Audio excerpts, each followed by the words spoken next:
If you want to call and set up the voicemail on OnePlus 15, first of all we can open the phone app.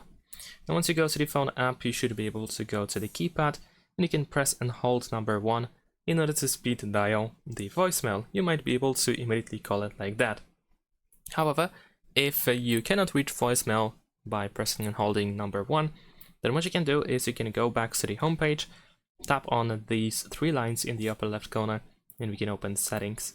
In here you should be able to find the voicemail option. Then we can go to our SIM if necessary, if we need to select it, then advanced settings, and in here we have the number. So we need to change the voicemail number, fix it in case it is empty or incorrect.